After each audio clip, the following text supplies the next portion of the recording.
परिवर्तन संसार का नियम है और जब परिवर्तन होते हैं तो शुरुआत में लगता है बहुत कठिन, कैसे करेंगे ये सब चीज़ें, कैसे होगी, लेकिन फिर धीरे धीरे उसके साथ चलते जाते हैं तो बीच में लगता है अरे ये तो बहुत ज़्यादा परेशानी वाली बात हो गई।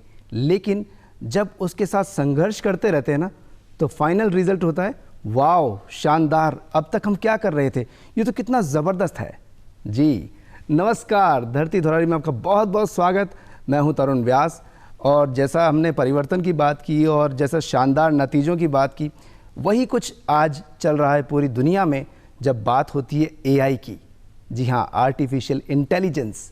तो आज धरती धुरारी के मंच पर एक ऐसी शख्सियत मौजूद हैं जिन्होंने वर्ल्ड में सबसे पहली जो कि devotional singer, AI singer create की और वेव समिट 2025 में उन्हें पुरस्कार से नवाजा गया। तो आज ऐसी शख्सियत जयपुर से हैं, रचित जैन इनका नाम। आप हैं एआई क्रिएटर और बहुत ही ज़बरदस्त पर्सनैलिटी, युवा शक्ति हैं, बहुत छोटी उम्र है लेकिन काम बहुत बड़ा किया है। बहुत बहुत स्वागत धरती धुरारी के मंच पर रचित। Thank you so much sir. रचित, आपने जो किया है ये तो पूरे वर्ल्ड में किसी ने नहीं किया अभी तक। हाँ। है ना? तो कैसा फील होता है, सबसे पहले इसी बात से लेते हैं। सर बहुत अच्छा लगता है, यूनिकनेस फील होती है काफ़ी। इसमें मेरे को लगता है कि कोई चीज़ पहली बार बनाई है मैंने तो वो बहुत अमेजिंग फील कराती है मेरे को। अमेजिंग फील कराती है। हाँ। तो रचित, थोड़ा सा रिवर्स में चलूँ तो जब हम स्कूल में पढ़ते हैं तब से हमारे थॉट रहते हैं कि हमें क्या बनना है। तो उस वक्त कहीं ख्याल था कि मुझे ऐसा क्रिएटर बनना है? सर उस समय ख्याल तो नहीं था, लेकिन मेरे को फिल्म लाइन में जाना था। तो लेकिन फैमिली कह रहे थे कि ग्रेजुएशन करनी ज़रूरी है, तो फिर मैंने बीटेक करी थी जयपुर से। लेकिन जब भी मेरा दिमाग उसमें लगा नहीं तो मैंने सोचा फिर एडिटिंग करता हूँ। तो एडिटिंग मैंने करी FTI कॉलेज से, film television institute of India. अरे वाह। 6 मंथ्स का कोर्स था, कोरोना के टाइम करा था तो ऑनलाइन हुआ था वो कोर्स। तो मेरे को बहुत अच्छा एक्सपीरियंस मिला वहाँ से एंड यूट्यूब वगैरह से मैंने काफ़ी ट्यूटोरियल देखे। तो उससे मेरे को बहुत काफ़ी अच्छी नॉलेज मिल गई, बुक्स वगैरह पढ़ी एडिटिंग से रिलेटेड। तो मुझे फिर लगने लग गया हाँ मैं एडिटर बन सकता हूँ प्रॉपर। तो आपको उस वक्त ये लगने लग गया कि मैं बन सकता हूँ। हाँ। और आपने उसी वक्त सोचा कि, लेकिन जो एक थॉट था कि मुझे फिल्म लाइन में जाना है, तो फिल्म लाइन में जाने के लिए कुछ जैसे FTI में एडिटिंग ही आपने सीखने का सोचा। हाँ। और FTI में तो अपने आप में बहुत बड़ा नाम है और वहाँ एडमिशन होना। हाँ। तो उस वक्त कैसे, क्या सिनेरियो था, कैसे उसकी तरफ बढ़े आप? FTI से रिलेटेड ये था कि मैंने इंटरनेट पर पहले सर्च करा था कि कौन से कॉलेजेस अच्छे हैं। तो मेरे को FTI का बहुत अच्छा, क्योंकि इंडियन गवर्नमेंट का है तो मेरे को बहुत अच्छा लगा। फिर मैंने वहाँ अप्लाई किया एंड मेरी किस्मत अच्छी थी कि वहाँ पर जल्दी से सिलेक्शन भी हो गया मेरा। फिर मेरे को बहुत अच्छा एक्सपीरियंस मिला वहाँ पर। उसके बाद फिर मेरे को लगा कि मैं कहीं और नहीं जाना चाहता जयपुर के अलावा, फैमिली साथ रहना चाहता हूँ। तो इसलिए सोचा मैं खुद का अपना बिजनेस स्टार्ट करूँगा एडिटिंग रिलेटेड। तो इसलिए मैंने फ्रीलांसिंग वर्क चालू कर दिया एडिटिंग का। अब करंटली भी अभी वही है। जी। तो जब एक बीटेक कोई बच्चा कर रहा होता है तो वो बहुत MTech बीटेक की पढ़ाई, फिर आगे कहीं बड़ी नौकरियां पाना, ये होता है। हाँ। कहीं मम्मी पापा ने कहा कि भाई मैंने तो आपको बीटेक के लिए भेजा और कहाँ आप ये एडिटिंग लाइन में जा रहे हो कहीं? हाँ, मेरे को इससे रिलेटेड बहुत डांट पड़ती रहती थी, कौन सी फील्ड में घुस रहा है, इसमें कोई फ्यूचर भी नहीं है। लेकिन फिर मैंने समझाया सारी बॉलीवुड मूवीज़ वगैरह होती है सब इसी एडिटिंग से ही बनती है। कोई डायरेक्टर बनाता है, शूट करता है, एडिटर का बहुत मेन रोल है। तो फिर वो उनको समझ आया कि हाँ ये इंपॉर्टेंस चीज़ है, तो इसलिए फिर वो भी मान गए कि हाँ चल तू कर ले। क्योंकि बच्चों की जो चाहत होती है ना, हाँ, वो फैमिली ने बहुत अच्छा सपोर्ट करा मेरे को और फिर इसीलिए फिर आपने अपना रास्ता खुद बनाया। हाँ। तो अच्छा, ये जो एडिटिंग का जो काम होता है, हाँ, आपने जब सीखा तो FTI से सीखा। एडिटिंग अपने आप में कहते हैं कि जो सिनेमा जो है वो डायरेक्टर का मीडियम है। हाँ। है ना? डायरेक्टर जो शूट करता है वो उस थॉट को लेकर करता है कि ये सीन यहाँ जाएगा। हाँ। उसी चीज़ को एडिटर बहुत तरीके से समझ के एडिट करके फाइनल चीज़ बनाकर पब्लिक को दिखाता है। Yes sir. तो ये बहुत बड़ा काम होता है। हाँ सर। तो इसमें क्या क्या चीज़ें बारीकी आप देखते हो? एडिटिंग में क्या चीज़ खास होती है? सर एडिटिंग में क्या है, जो स्क्रिप्ट वगैरह देता है, जो डायरेक्टर का विज़न है, वो एडिटर का काम होता है कि उसे किस तरह से प्रेजेंट करना है मूवी को। तो बहुत तरह के कट्स वगैरह लगाए जाते हैं, फिर एंड में फाइनल में डायरेक्टर को दिखाया जाता है कि आपको ये शॉट अच्छा लगा, ये सीक्वेंस अच्छा लगा। तो फिर जो उसका थॉट रहता है हाँ ये अच्छा है, ये कुछ चेंजेस कर दे, तो फिर वो एडिटर लास्ट में बिल्कुल फाइनल स्क्रिप्ट करके बनाता है। तो इंस्पिरेशन की बात कर लेते हैं अब, क्योंकि बिना किसी को देखे तो हम इंस्पायर्ड होते भी नहीं हैं। कौन ऐसे एडिटर्स हैं या फिल्म के डायरेक्टर्स हैं जिनको देखकर आपको लगता था कि मुझे इसी लाइन में जाना है? सर मेरे इंस्पिरेशन राजकुमार हिरानी सर हैं जी, क्योंकि वो एडिटर भी हैं और डायरेक्टर भी बहुत अच्छे हैं। क्योंकि जो शुरू में मूवीज़ थी मुन्ना भाई और अपनी 3 इडियट, वो मेरे को काफ़ी अच्छी लगी थी, एडिटिंग स्टाइल और जो एंगेज करती है ऑडियंस को। तो उससे मेरे को इंस्पिरेशन मिली थी कि वो एडिटर भी अच्छे हैं। तो फिर उनकी 4th फिल्म से देख के मैंने, जो मेरे एडिट्स होते हैं ना, मैं कोशिश करता हूँ कि थोड़ा उनसे इंस्पायर रहे, कट्स वगैरह, कब कटना चाहिए कोई सीन, वो वगैरह। तो ये जब आज सीख के उस चीज़ को अप्लाई किया आपने, तो सबसे पहली चीज़ क्या बनाई आपने? क्या चीज़, क्योंकि एआई का तो आपने शायद बाद में उस तरफ बढ़े होंगे, सबसे पहले किन चीज़ों से शुरुआत की? मैंने सबसे पहले बॉलीवुड म्यूज़िक से स्टार्ट किया। जो सॉन्ग्स होते थे मैंने उनको अलग तरह से सीन काट दिए। जैसे कोई भी म्यूज़िक है फॉर एग्जांपल, उसको मैंने अलग अलग पार्ट्स में कट कर दिया, फिर उसको नए तरह से वापस बनाया मैंने। इससे मेरी प्रैक्टिस होती गई कि सीन कहाँ लगने चाहिए। तो उससे मेरी काफ़ी प्रैक्टिस हुई, अच्छी एडिटिंग स्किल डेवलप हुई मेरी। तो ये मेरे सबसे पहले शॉट थे जो मैंने एडिट करे थे। और जो सबसे पहले, जैसे आजकल तो हो गया व्यूज़ और रिएक्शंस का ज़माना है, तो क्योंकि सोशल मीडिया पे ही ज़्यादातर सभी लोग एक्टिव हैं और चीज़ें वहाँ प्रसारित होती हैं, और उसी के चलते हम फेमस भी होते हैं, वायरल भी होते हैं, ट्रोल भी होते हैं। सबसे पहले ऐसी क्या चीज़ थी जो कि आपकी लोगों ने बहुत जैसे सर माथे पर रखा? वो एक्चुअली मैंने मैशअप्स बनाए थे म्यूज़िक के एंड सीन्स के। उसमें क्या होता था, जैसे कि कोई मूवी का सीन है, वो मैंने किसी और सीन में मिक्स कर दिया, तो वो चीज़ उस टाइम बहुत लोगों को यूनिक लगती थी ट्रेंडी। जैसे पुराने ओल्ड गाने हो गए, अब उनको नए सॉन्ग पे मैंने एडिट कर दिया, तो जिससे लगा कि पुराने वाले सॉन्ग नए हो गए। तो ये चीज़ उस टाइम बहुत नहीं लगी थी लोगों को, तो बहुत प्रेज़ मिला था मेरे को। तो इससे मेरे को कुछ कंपनीज़ वगैरह में भी गया था मैं, तो उससे भी कुछ काम अच्छा मिल गया था मेरे को। जी, तो कहीं आजकल ये भी चीज़ होती है कि सबसे पहले एक शुरू में टाइटल में दिखाते हैं कॉपीराइट के लिए सब लोग, और जब एक क्रिएटर कुछ बनाता है तो उसका बड़ा ख्याल रखना पड़ता है। इस बारे में कुछ बताओ ना। कॉपीराइट रिलेटेड ये है कि कोई भी आप चीज़ बना रहे हो तो आपको उसको कॉपीराइट कर लेना चाहिए, नहीं तो कोई भी आपका कंटेंट चुरा सकता है। और हम इतनी मेहनत से बनाते हैं कोई चीज़ को, अगर वो चुरा लें तो बहुत दुख लगेगा। ये अपना एक तरह से बच्चा जैसे हैं ये चीज़ें हम उसको धीरे धीरे ग्रो करते हैं और से रिलेटेड, तो बहुत बुरा लगता है। तो हमें जो भी कंटेंट क्रिएटर है उसको अपना या तो लोगो लगा ले, कहीं पर नेम लिख दे, उसको ये सब चीज़ें करनी चाहिए जिससे उसका बने रहे। और ये भी ख्याल रखना चाहिए कि किसी और का हमने कुछ नहीं ले लिया हो, गाना भी ले लेते हैं तो उसमें रेस्ट्रिक्शंस आ जाते हैं। कंटेंट आईडी, अगर यूट्यूब की बात करें तो कंटेंट आईडी आ जाता है। आपने जो ये सब कुछ बनाना शुरू किया, ज़्यादातर आपने संगीत की तरफ ही रुख किया कि गायन की तरफ, खुद ने भी गाया आपने, तो ये गायन का थोड़ा सा उस तरफ चलें, क्योंकि बिना सुर ताल के तो कोई सिंगर बन नहीं सकता। पर आपने कहीं कुछ सीखा उसके लिए? मैंने कुछ नहीं, मेरे एक्चुअली मेरे जो पापा साइड का जो परिवार है उन्होंने, वो थोड़ा बहुत म्यूज़िक जानते हैं, इंस्ट्रूमेंट बजाना जानते हैं, तो मेरा वहाँ से धीरे धीरे डेवलप हुआ था म्यूज़िक रिलेटेड। तो फिर मैंने उसको इम्प्लीमेंट किया, थोड़ा कैशो बजाना सीखा, गिटार बजाना सीखा। फिर धीरे धीरे 11th क्लास के बाद से मैंने जो लेटेस्ट डिजिटल डॉ होते हैं, FL स्टूडियो वगैरह, उस पर काम करना सीखा, जिससे डिजिटल म्यूज़िक बना पाऊँ। इस साइड में मेरा हॉबी चल रही थी, वीडियो एडिटिंग पैशन था और म्यूज़िक हॉबी थी।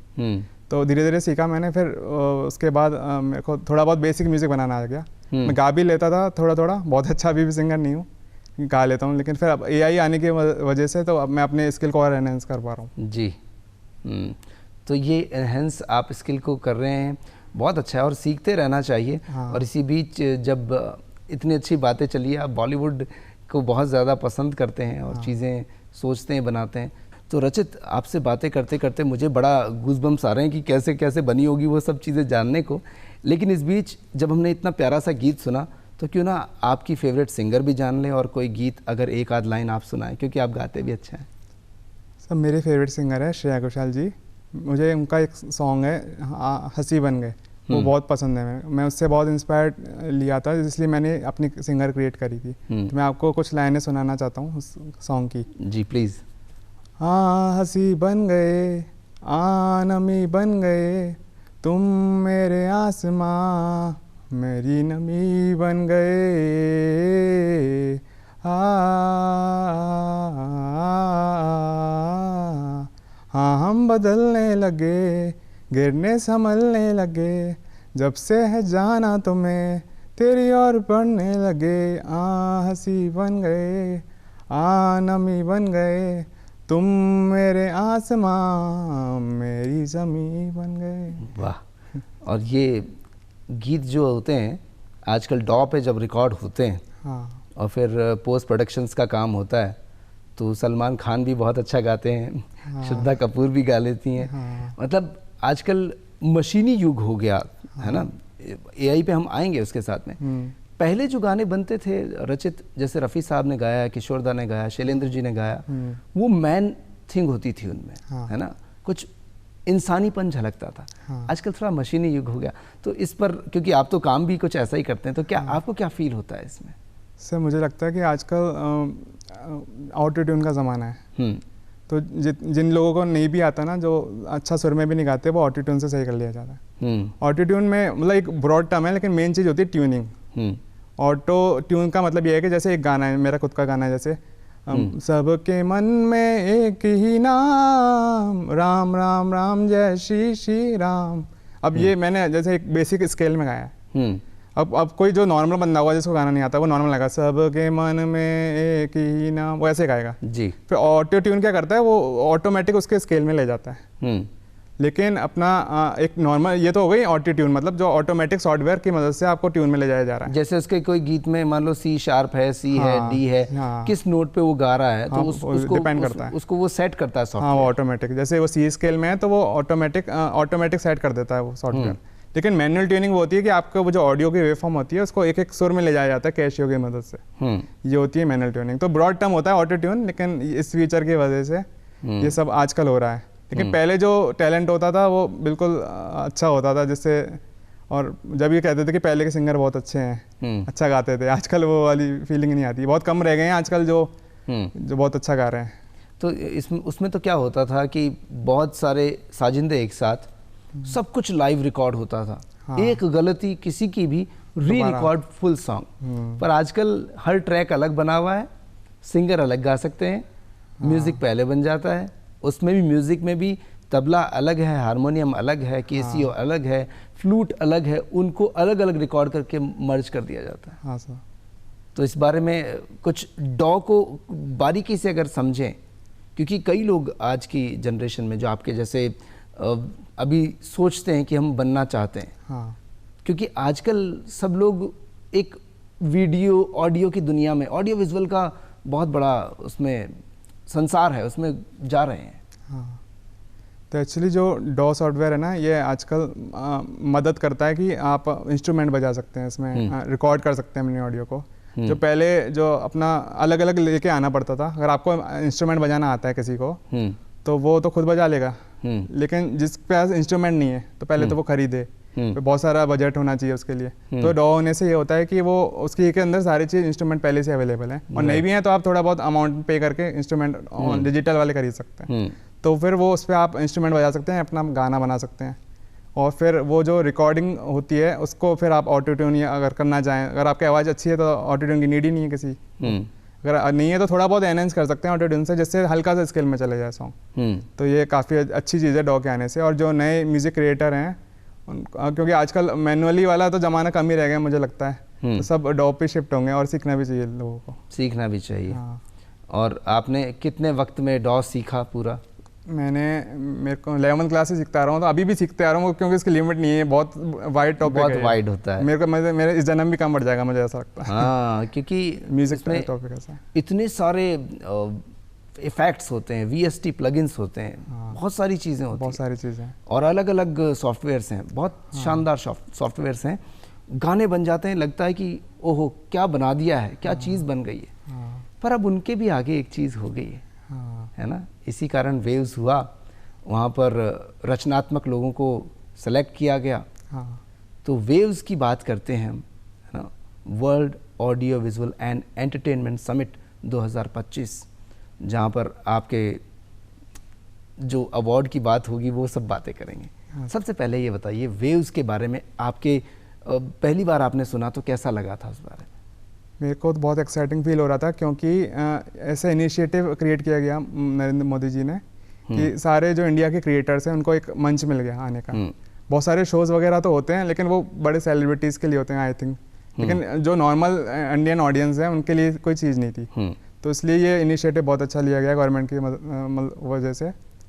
तो ये बहुत अच्छा समिट था मेरे लिए, मेरे को बहुत अच्छा लगा, एक्साइटिंग फील हुआ। कितने सारे क्रिएटर्स आपको वहाँ मिले होंगे? वहाँ समथिंग 800 प्लस क्रिएटर्स थे।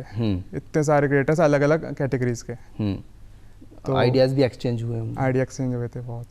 और जो होटल वगैरह में रह रहे थे तो काफ़ी जब डाइनिंग होती थी तो उस टाइम सारे क्रिएटर्स बैठे होते थे, और बाहर से भी थे, बाहर फॉरेन कंट्री से भी, तो उनसे भी आइडिया शेयर होते थे कि आपने क्या बनाया क्या नहीं बनाया, अलग अलग फील्ड के। तो आपने जब इसका फॉर्म भरा तो इसके बारे में आपको कैसे पता चला था कि ऐसी समिट हो रही है और आप जैसे क्रिएटर्स को वहाँ पर अपनी एक कोई भी प्रस्तुति पहुँचानी है, फिर सिलेक्शन होगा? मैं यूजुअली एक बार कार ड्राइविंग कर रहा था तो ऐसे ही रेडियो पे मैंने न्यूज़ सुन ली कि ये ऐसा होने वाला है। फिर उस टाइम मैंने अपना AI कैरेक्टर सोचा नहीं था, लेकिन बस इतनी इन्फॉर्मेशन थी ऐसी चीज़ होने वाली है। तो उस टाइम मेरे को लगा कि ऐसी कोई चीज़ बनानी चाहिए जिससे मेरा नाम उसके अंदर आ जाए। तो फिर चैलेंजेस मैंने बहुत सारे चैलेंज थे अलग अलग तरह के। फिल्म मेकिंग था, पोस्टर मेकिंग था, AI अवतार था, AI अवतार क्रिएटर चैलेंज था। तो मुझे लगा ये चीज़ थोड़ी नहीं लग रही है और AI आजकल ट्रेंडिंग टॉपिक है तो ये करना चाहिए। तो मैंने इस पर पार्ट लिया। फिर उसके बाद थोड़ा धीरे धीरे आइडिया आया कि कैसे बनाना है।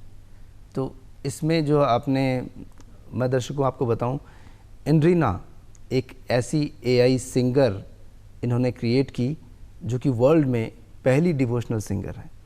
और उसको कैसे किया इन्होंने, कैसे उसकी आँखें, कैसे उसके कान और पूरा चेहरा बहुत सुंदर है। आप जब देखेंगे तो आपको लगेगा। देखिए उसकी झलक पहले आपको दिखाते हैं, फिर उसके बाद उस पर और बातें करेंगे। आइए मिलते हैं एंड्रीना से।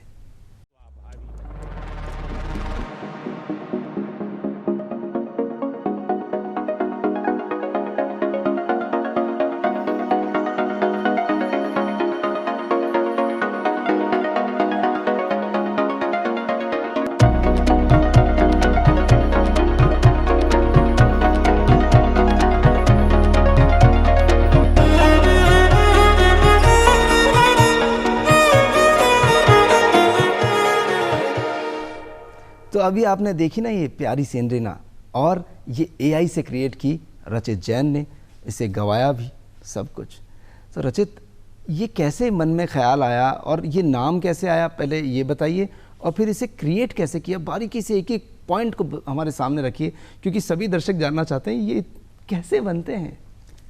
ये आइडिया, नाम तो बाद में मेरे को आइडिया आया था। सबसे पहले ये था कि एक बार मैं ट्रेन में जा रहा था, ये बात है नवंबर 2024 की जी। मैं ट्रेन में जा रहा था तो मैंने सामने एक फादर देखे और एक डॉटर देखी। फादर भजन सुन रहे थे कोई पुराना, तो फिर वो बेटी को फ़ोन चाहिए था, क्योंकि बच्चे चंचल होते हैं तो उनको फ़ोन चाहिए रहता है आजकल। तो फिर उनने कहा, पापा क्या पुराने भजन सुनते रहते हो, लाओ मेरे को फ़ोन दो। ये आजकल कोई बीट तो अच्छी होती नहीं है उनकी। अच्छा। तो उस लड़की ने ऐसे बोला, तो पापा ने कहा ये कि ये भजन तुम्हें अच्छे नहीं लग रहे क्योंकि तुम आजकल नए जनरेशन के हो, लेकिन मुझे बहुत पीस देते हैं। फिर उस टाइम मेरे को लंबा सफ़र था तो मेरे को ये आइडिया आया कि बच्चों को तो आजकल ऐसे पुरानी म्यूजिक समझ नहीं आती, या फिर उनको बीट अच्छी नहीं लगती, बेस वगैरह होता नहीं उनमें, पुराने इंस्ट्रूमेंट रिकॉर्डिंग होती थी उस समय।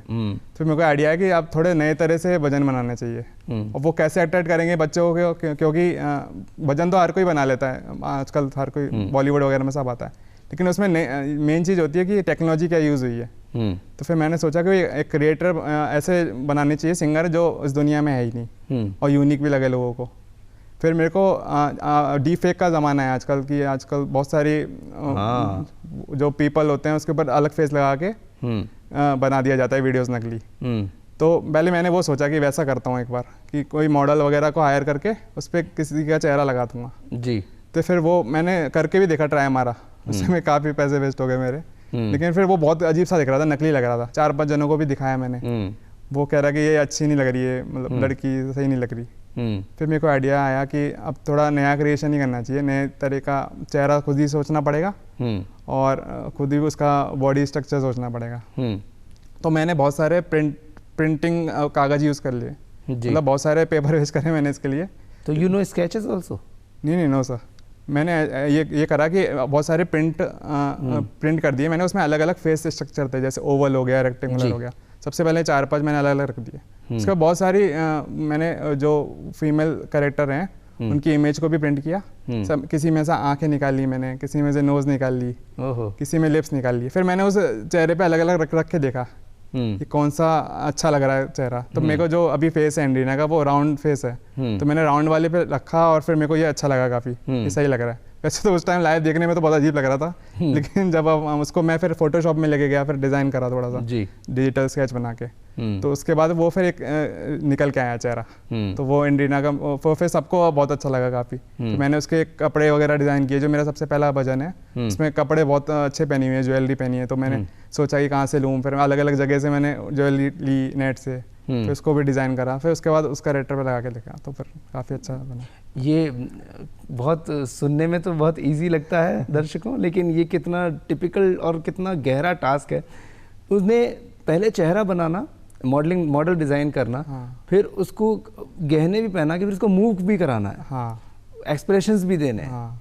कितना बहुत वक्त लगता होगा इसमें सर? टाइम, क्योंकि अब तो थोड़ा जल्दी से हो जाता है काम आजकल, लेकिन 5-6 महीने पहले इतना एडवांस नहीं था, बहुत पैसे लगते थे ये चीज़ करने में। तो मैंने ओपन सोर्स सॉफ्टवेयर का यूज़ करा था काफ़ी हद तक जी।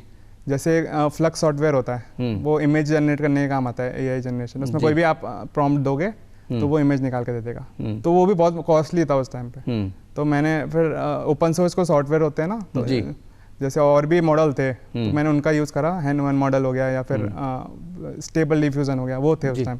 वो यूज़ करके मैंने उसका कैरेक्टर डिज़ाइन किया अच्छे से। बहुत सारे अलग अलग शॉट डिज़ाइन किए, जैसे वो कैसे दिखती है, लुक कैसा है उसका, ऐसा आंखें ऐसे करती है तो कैसे आएगा उसका चेहरा, फिर ऐसे डिज़ाइन हुआ। और लिप मूवमेंट की बात करें तो जैसे अपनी एक वीडियो होती है, थोड़ा टेक्निकल नॉलेज है, वीडियो अपनी 24 फ्रेम पर सेकंड की होती है।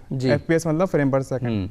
तो जो होते हैं तो एक सेकंड में अपने 24 फ्रेम होते हैं। 24 फ्रेम होते हैं। तो जो 24 फ्रेम है ना, उसको अलग अलग मैंने ले लिया। फिर मैंने अपने लिप भी रिकॉर्ड करे। वाह। जैसे तो वो मैंने उस गर्ल पे सेट करते गया। फिर 1 सेकंड की वीडियो बन गई, तो वो भी मतलब बनाने में 1 घंटा लग गया, वो 1 सेकंड को ही करने में। तो ऐसे फिर बहुत टाइम लग के एक शॉट तैयार हुआ कम से कम। क्या बात है, बहुत लंबा टाइम लगता है इसमें, क्योंकि 1 सेकंड का शॉट बनाने में मतलब 24 फ्रेम सेकंड में लगाने में बहुत वक्त लगता है। सीरियसली अमेजिंग टास्क है, सैल्यूट है आपको। ये इसकी एंड्रीना की कहानी थोड़ी सी और हमें बताइए ना। अब इसके नाम की बात करें, और इसका चेहरा जब बन के सामने आया तो फिर कैसे रिएक्शंस थे? लोगों को तो काफ़ी शौक हो गए थे, मेरे फैमिली में तो सबसे पहले सभी शौक हो गए थे। वो कह रहे थे ये कौन है, मतलब बहुत लोग तो पूछते रह गए कौन है। कि जो मैंने सबसे पहले वजन निकाला ना, फिर आधे लोगों की फैमिली से आते थे तेरी शादी हो गई क्या, अच्छा गर्लफ्रेंड है क्या, तो मतलब किसी को नकली लग ही नहीं रहा था वो चीज़। यही जीत थी आप। हाँ, तो फिर उसके बाद मेरा नाम ऐसे आइडिया है क्योंकि मुझे यूनिक नाम रखना था उसका काफ़ी, जो ऐसा इंडिया में बहुत कम रेयर मिले और पहले सर्च रिजल्ट में भी आ जाए। तो एंड्रीना तो मतलब इंड मतलब इंडिया से आता है, इंडिया, और रीना होती है सरस्वती देवी। मैंने थोड़ा सर्च वर्च करा था, तो फिर ऐसे कॉम्बिनेशन बन गया। म्यूजिक होती है सरस्वती देवी, तो फिर वो मैंने ऐसा नाम निकाला इसका एंड्रीना। पहली बार मैंने जब पढ़ा तो मैंने सोचा शायद ये इंद्रानी होगा, आर इधर हो गया होगा, लेकिन आपने अब क्लियर कर दिया ये किस तरीके से जो है। तो इसके बाद उससे पहले गीत में पेश करना है, पहले भजन में, क्योंकि पहली भजन सिंगर है AI। तो पहला भजन कौन सा बनाया था उनके साथ? मैंने बनाया था प्रभु का ध्यान। प्रभु का ध्यान, हाँ, प्रभु का ध्यान। ये लिरिक्स मेरे चाचा ने लिखे थे, एंड थोड़े बहुत फैमिली वगैरह ने भी मदद करी थी लिरिक्स लिखने में, क्योंकि वो भी पहले मैंने AI से जनरेट करके देखी थी। जैसे ChatGPT वगैरह आज होता है, उसमें लिखते हैं कि आप भजन लिखो, लेकिन उसने वो फिर रैंडम सा मतलब कंप्यूटराइज बना के देता है कि आपको सुनने में बेकार लगेगा। वो बहुत करेक्शन करने पड़ते हैं उसको भी, वो अपना ह्यूमन टच देना ही पड़ता है एंड में जाके। राइट। फिर वो जो लिरिक्स तैयार हुई ना, फिर वो मैंने यूज़ करी इस गाने में, प्रभु का ध्यान में जी। तो ये पहला गाना था, और ये भी मैंने सबको सुनाया तो काफ़ी अच्छा लगा लोगों को, रिएक्शन बहुत अच्छे थे। बहुत अच्छा है, और इस गीत को हम सब लोग देखें एंड्रीना के साथ तो और अच्छा लगेगा। तो चलिए आइए देखते हैं रचित जैन की रची एंड्रीना की ये मेरे प्रभु का ध्यान। प्रभु का ध्यान।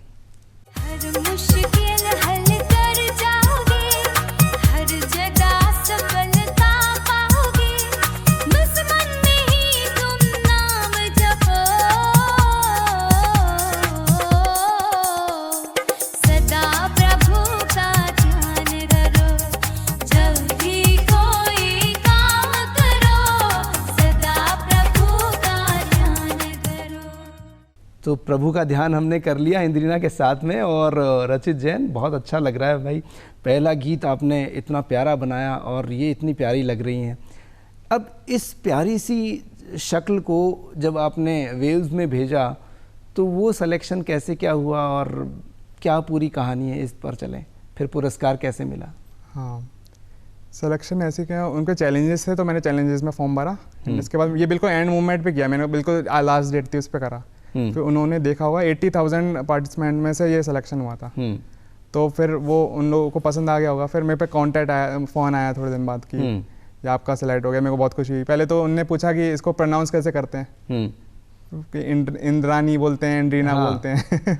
मैंने बताया इंड्रीना नाम है इसका। मुझे उस टाइम थोड़ा यकीन तो हो गया था कि हाँ सिलेक्शन शायद हो सकता है, क्योंकि ये पूछ रहे हैं। तो फिर उसके बाद फिर उन्हें अनाउंसमेंट आ गई कि हाँ ये सिलेक्शन हो चुका है इसका। फिर उसके बाद मुझे वो उन्होंने कह दिया गया कि अब आपको मुंबई आना है। थोड़ा वैसी फील आ गई जैसे सिंगर शो में होता है आपको मुंबई आना है जी, उस तरह से। तो फिर उसके बाद फैमिली में भी काफ़ी खुश हुए कि अपना इतने बड़े मंच पे जा रहे हैं, वहाँ इतने सेलिब्रिटीज़ मिलेंगे आपको जी। फिर वहाँ पर फ्लाइट वगैरह बुक करा ली मैंने। उसके बाद फिर वो वहाँ पर जाके होटल में अरेंजमेंट था गवर्नमेंट की तरफ से, बहुत सारे लोग आए थे, पूरी मुंबई सज रही थी बिल्कुल। हाँ, बहुत बहुत बहुत शानदार, बहुत भव्य आयोजन था वो। मतलब मैं देख के भी हैरान हो गया। मैं पहली बार ही जा रहा था मुंबई उस टाइम, तो मैं देख के हैरान हो गया कि इंडिया में भी ऐसा कुछ हो सकता है जी। बड़े इतने बड़े लेवल का, ऑस्कर वाली फीलिंग आ रही थी शायद, क्योंकि वर्ल्ड लेवल का था। हाँ, वर्ल्ड लेवल का था। फिर वहाँ पर जाके पहले दिन पर है ना हमारा एग्जीबिशन हुआ था कि वहाँ पर बहुत सारे वो लगे हुए थे अलग अलग क्रिएटर्स के। वहाँ पर एक AI का भी लगा हुआ था जिसमें वो लोग देख सकते हैं कि क्या चीज़ है क्या नहीं है।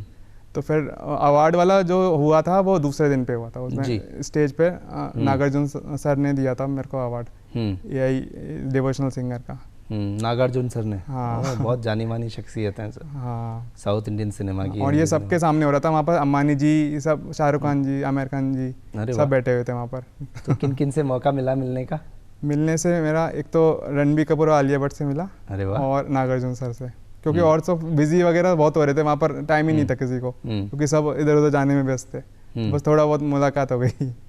तो वहाँ पर जब अवार्ड लेने वाला क्षण होता है, हाँ, तो आपको लग रहा होगा कि जैसे बॉम्बे जाकर, मतलब अब तो मुंबई है तो बॉम्बे निकलता है, हाँ, माया नगरी के लिए, तो वहाँ जाकर इतना बड़ा अवार्ड पाना, और फिर उसके बाद में कुछ कहने को भी कहा जाता है ना, क्या वो वर्ड टू वर्ड बताइए, क्या फीलिंग्स थी, क्या हुआ उस वक्त? देखो बहुत नर्वसनेस लग रही थी बहुत ज़्यादा, ये मतलब ऐसे सामने कैसे होगा, रिएक्शन क्या होगा मेरा, धक धक सा हो रहा था दिल। फिर लेकिन जैसे ही अवार्ड हाथ में आया तो मेरे सब चीज़ थम गई, मतलब वहाँ हो गई कि मैंने भी कुछ करा ज़िंदगी में। ऐसी फीलिंग आई घर में, मतलब मेरे मन में। उसके बाद फिर वो मौका तो मिला नहीं बोलने का, लेकिन काफ़ी अच्छा लग रहा था। वो सर से भी मेरी थोड़ी सी बात हो गई थी कि उन्होंने भी बोला बहुत अच्छी चीज़ बनाई आपने। वो सबको दिखाई गई होगी वहाँ पीछे बैकग्राउंड में। उस टाइम शो नहीं हो पाई किसी वजह से, लेकिन वहाँ हो सकती थी उस टाइम शो, टेक्निकल एरर था आई थिंक। बट सैल्यूट है, और हम तो बार बार यही कहेंगे कि हम बड़े आज गौरवान्वित हैं कि धरती तिवारी के मंच पर आज ऐसी युवा शक्ति जो आज के ज़माने को, जैसे हम AI की बात कर रहे हैं, AI के युग में बहुत आगे बढ़ते हुए, आगे और भी ऐसे सीजन्स आएंगे। तो पहला सीज़न था, हाँ, अगले सीज़न में भी शायद आप कुछ इस बार कुछ और नया चीज़ बनाकर वहाँ पेश करें, हाँ, है ना? क्या थॉट्स हैं, क्या सोचते हैं आगे, क्या इसकी और आगे क्या? इसके आगे इसको मैं अभी चाहता हूँ कि पहले तो इसका थोड़ा नाम हो जाए, क्योंकि नाम नहीं होगा तो फिर कोई फ़ायदा नहीं रहेगा। इसलिए मेरे को थोड़ा इसको बढ़ाना पड़ेगा, और जल्दी जल्दी गाने लॉन्च करूँगा मैं। भजन भी रहेंगे, बॉलीवुड के सॉन्ग्स भी रहेंगे इसमें। तो बॉलीवुड की भी, क्योंकि सिंगर है तो सिंगर बॉलीवुड भी गा सकती है, तो मैं उसको भी उस फील्ड में भी जाऊँगा, जिससे थोड़े प्रोजेक्ट मिल जाए मेरे को। ये मूवीज़ में ले लें, क्योंकि मूवीज़ में आजकल सिंगर भी कुछ कुछ तो बहुत ही बेकार होते हैं। लेकिन देखिए ये हर टाइप की चीज़ें होती हैं, लेकिन इसमें ये काम आ सकती है, और आर्ट की कदर है। आर्ट की कदर। अच्छा, इस बीच आपने जब कृष्ण जन्माष्टमी का मौका आया तो आपने एंड्रीना को कहा कि इस बार अब आपको कृष्ण जी की भक्ति करनी है और गाना आपको कृष्ण जी का गाना है, तो वो गीत कैसे सोचा था, उसके बारे में बताइए। कृष्ण जी का सर मैंने मतलब जो वो बहुत अच्छे लगते हैं कृष्ण जी, मतलब जी, मतलब फिर उसके बाद मेरे को दिमाग में आया कि ये सॉन्ग बनाते हैं, तो फिर चाचा वगैरह सब बैठे फैमिली में, हमने एक सॉन्ग लिखा फिर उसके बाद थोड़ा बहुत कंपोज करा मैंने कि कैसे गाया जा सकता है फीमेल साउंड में। फिर उसके बाद वो क्रिएशन जो थी उसमें काफ़ी हद तक मुझे वो कॉस्ट्यूम डिज़ाइन करनी थी उसकी कि किस तरह की पहनेगी, गोकुल कैसा दिखना चाहिए, उस समय का सीन दिखाना चाह रहा था मैं ज़्यादातर कि कृष्ण जी के टाइम पे कैसा होता होगा। तो मैंने ज़्यादातर जो सॉन्ग में बैकग्राउंड रखे हैं ना वो वैसे ही रखे हैं जैसे गोकुल में पिंक कलर के पेड़, ऑरेंज कलर की झाड़ियाँ। मैंने देखा उसमें एक तरफ जैसे कृष्ण जी बांसुरी बजा रहे हैं, हाँ, सेम आपकी जो एआई की जो आपकी क्रिएशन है वो भी बजा रही है सेम उसी स्टाइल में। हाँ, ये भी मैंने क्योंकि जो कृष्ण जी की इमेज जो जनरेट करी है वो भी एआई से जनरेट की गई है। मतलब क्योंकि रियल में तो ऑब्वियसली नहीं कर पाएंगे क्योंकि एआई से वो जनरेट हो गया। तो फिर मैंने मैच करके, क्योंकि एडिटर हूँ मैं तो मेरे को थोड़ी नॉलेज है कि सीन कब कहाँ आने चाहिए, तो मैंने उससे रिलेटेड बहुत सारे मैच कट करे हुए हैं उसमें कि ये मैचिंग सा लगना चाहिए काफ़ी हद तक, तो लिरिक्स के हिसाब से। ये लिरिक्स क्या थे, क्या भजन था ये था कि जय जय जय कन्हैया लाल, जय जय जय कन्हैया लाल, कितने सुंदर कितने प्यारे अपने लड्डू गोपाल। ये भजन था। तो आइए जय जय कन्हैया लाल कर लेते हैं, सुनते हैं, देखते हैं। ये खूबसूरत, मतलब सुनाई भी देखता है। देखो एआई सुनाती भी है गाना और खुद अपने आप में अपने चेहरे के सामने भी आती है, साथ में आती है। अमेजिंग है। आइए देखते हैं ये भजन। गिरि गोवर्धन तुमने उठाया, शरण में आए जो उनको बचाया,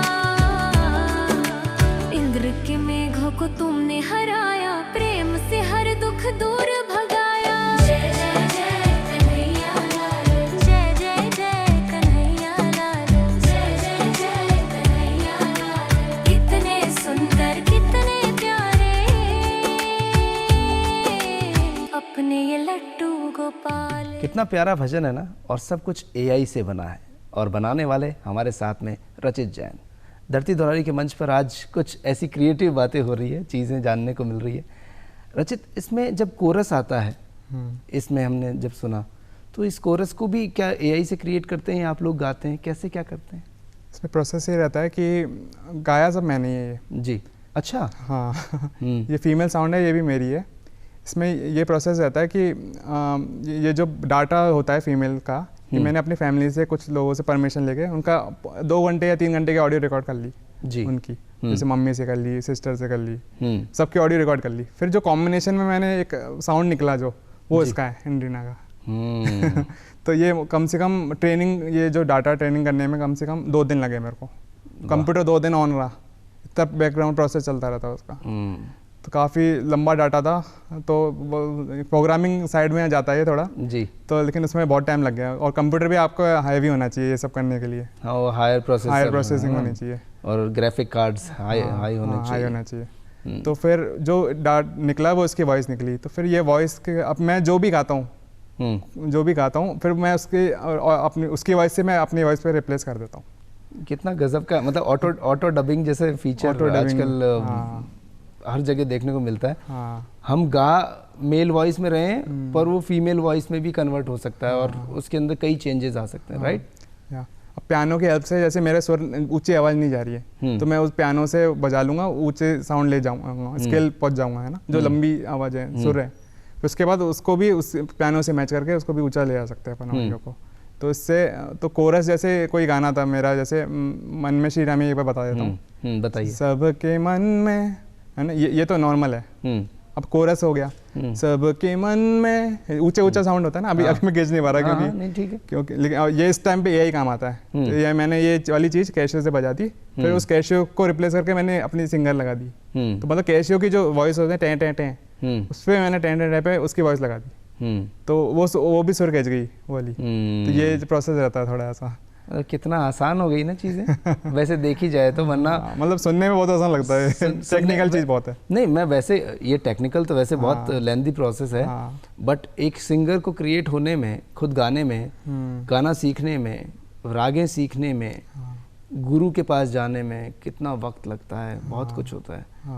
और ये चीज़ें जैसे 2 महीने में आपने ये चीज़ क्रिएट कर दी, कहाँ किसी को 6-7 साल, 8-10 साल, और रियाज मोस्टली, और जो नहीं गाता वो भी गा लेता है। तो ये आजकल कहीं कुछ खतरा भी लगता है ना कि भाई आर्टिस्ट के ऊपर कहीं कुछ ऐसा लगता है, जैसा कि मैंने शुरुआत में कहा था, संसार परिवर्तन का नियम है, शुरुआत में कठिन लगता है, हाँ पर कहीं सब लोग आर्टिस्ट सोचते हैं कि ये तो हमारा काम ही ख़त्म कर देंगे, क्या ऐसा होगा?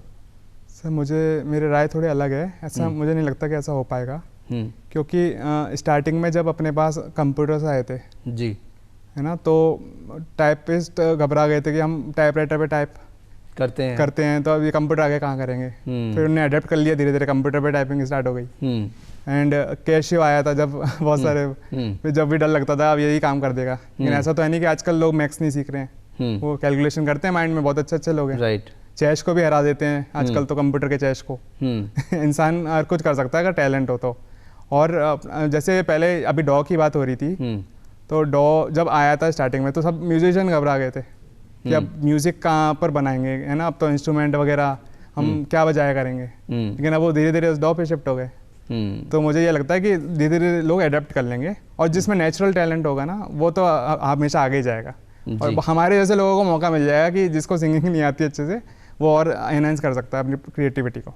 तो ये इतनी प्यारी क्रिएटिविटी आपने की है, तो अब उस क्रिएटिविटी में से कौन सा भजन या कौन सा जो एक आपको प्रेजेंटेशन दिखाने का मन कर रहा है, क्या चाहते हैं, कौन सा वाला होना चाहिए? अब मैं चाहता हूँ कि जन्म का साथ जो मैंने भजन बनाया है वो प्रेजेंट हो अच्छे से, क्योंकि वो मैंने खुद ने भी लिखा था, कवर सॉन्ग था एक्चुअली। आपने खुद ने लिखा हो? हाँ, कवर सॉन्ग था, लेकिन थोड़े बहुत वर्ड्स चेंज करे थे तो मैंने लिखा था। तो वो मैं चाहता हूँ कि वो दिखाया जाए लोगों को। तो वो कवर सॉन्ग थोड़ा सा गा के भी सुनाइए, फिर हम आगे साथ में चलें। मैं गा के बताता हूँ।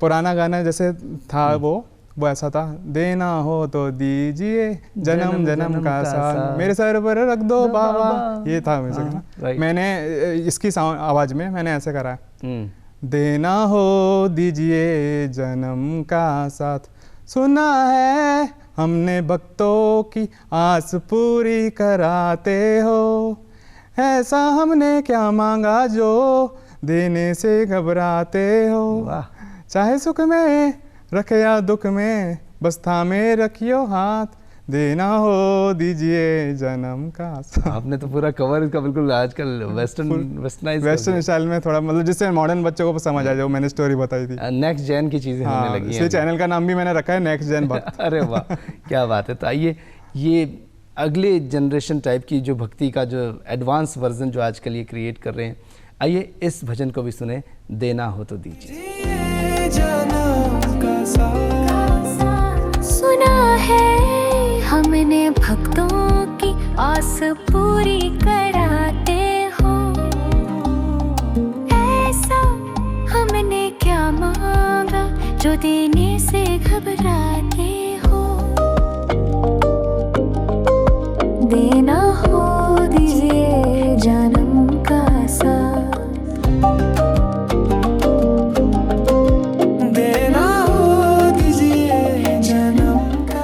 देना हो तो दीजिए। बहुत सुंदर, बहुत ही सुंदर एआई क्रिएशन। Thank you. आज हमारे साथ में रचित जैन हैं और बातें कर रहे हैं। अब आपकी जो क्रिएशन है इसमें हम बहुत चीज़ें देख पाते हैं, मतलब ह्यूमन टच भी नज़र आता है, ऐसा सब कुछ रियल लगता है। हाँ। है ना? पर ये जो दौर चल रहा है जिसमें हम लोग माइंड को यूज़ नहीं कर रहे, इस पर थोड़ी सी मैं बात कर लूँ आपसे, क्योंकि आप एक्सपर्ट हैं इस चीज़ के। चैट जीपीटी और गूगल बार्ड और बहुत सारे एआई की चीज़ें हैं जिससे कि हम लोग कुछ राइटिंग के स्किल्स भी सीख लेते हैं। पर अब हो क्या रहा है कि मुझे मान लीजिए कोई चीज़ का टाइटल भी देना है ना, तो मैं जाकर उस पर पूछ रहा हूँ। इनफैक्ट आजकल बहुत ये होने लगा कि आपको अगर टीवी शो करना है, आपकी एंकर स्क्रिप्ट भी वो लिख के दे देगा। तो इससे कहीं ऐसा लगता है कि जो क्रिएटिविटी है उसका कमी आएगी। नहीं सर, मेरा मानना है कि इससे क्रिएटिविटी और बढ़ रही है जी, क्योंकि अब आजकल ये ज़माना है तो लोगों को एक्सेप्ट करना ही पड़ेगा, क्योंकि धीरे धीरे करना ही चाहिए, क्योंकि नहीं तो आप पीछे रह जाओगे। तो इसमें अपन, जैसे आपने बात करी कि न्यूज़ एंकरिंग की, तो हम स्क्रिप्ट बनाते हैं, तो हम पहले बहुत सोचते हैं कि क्या टॉपिक होना चाहिए या फिर क्या होना चाहिए। आप उससे बस बेसिक आइडिया ले लेते हैं, ये मिल जाएगा आपको, ये आज बोलना है, फिर उसमें आप अपने ह्यूमन टच देके आप चीज़ें ऐड कर सकते हो। तो ये मुझे लगता है कि ये बहुत अच्छी चीज़ भी है, और माइंड तो हमने लिखो लगाया है, क्योंकि हमने वो हम पूरा वैसा का वैसा तो कर नहीं देंगे, नहीं तो फिर रोबोटिक लगेगा। क्योंकि लिखता तो वो भी अच्छा है कई बार, मतलब अनमैचेबल रिजल्ट होते हैं कई बार अच्छा भी बना देता है, कई बार बहुत बेकार भी बना देता है। और जब उसको हिंदी में कहते हैं कि हिंदी में जैसे आजकल Convert करो। स्पीच से भी हो जाता है, हाँ। तो वो उसको उर्दू उर्दू में पेश कर देता है। हाँ, अभी मतलब एआई भी सीख रहा है। सीख रहे हैं, वो भी है ना? हमारे जैसे ही है। तो क्या एआई एग्जैक्टली है, क्या चीज़ है ये?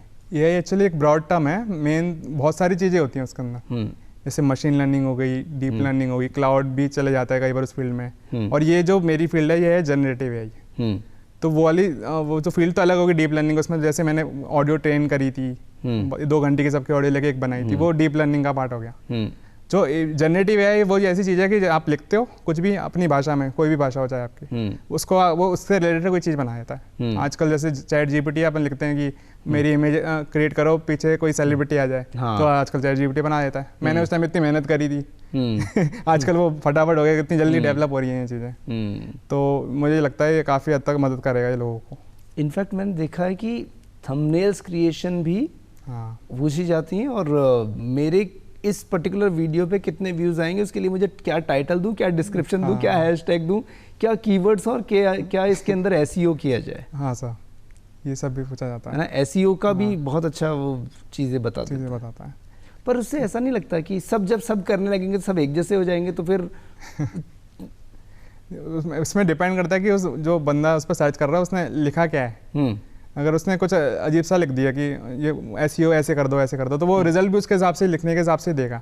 ये नहीं कि, और जो जिसको नॉलेज होगी पहले से, जैसे वो डिजिटल मार्केटिंग की बात होती है एसईओ वगैरह में, तो जिसको डिजिटल मार्केटिंग की नॉलेज है तो उससे रिलेटेड ही अच्छी अच्छी चीज़ डालेगा, तो उसको एसईओ भी बढ़िया करके देगा। और नॉर्मल बंदा लिख देगा कि यूट्यूब के लिए टाइटल लिखो, तो वो रैंडम बना के दे देगा। अब आपकी मर्जी, फिर आपको अच्छा लग रहा लगाओ नहीं लगाओ। लेकिन जो प्रॉपर जिसको एसईओ आती है, डिजिटल मार्केटिंग सीखी है, वो प्रॉपर अपने दिमाग से लिखेगा कि हाँ तू ऐसा कर, तो ऐसा कर, तो प्रॉपर अच्छा एसईओ करके देगा, जैसे आपकी वेबसाइट या वीडियो रैंक करेगी। वो तो किसी भी चीज़ का जवाब देता है। हाँ। हर चीज़ को आजकल हर जगह है वो ऐसी, वो कहते हैं ना, यत्र तत्र सर्वत्र। हाँ। और धीरे धीरे जहाँ नहीं है वहाँ भी पहुँच रहा है।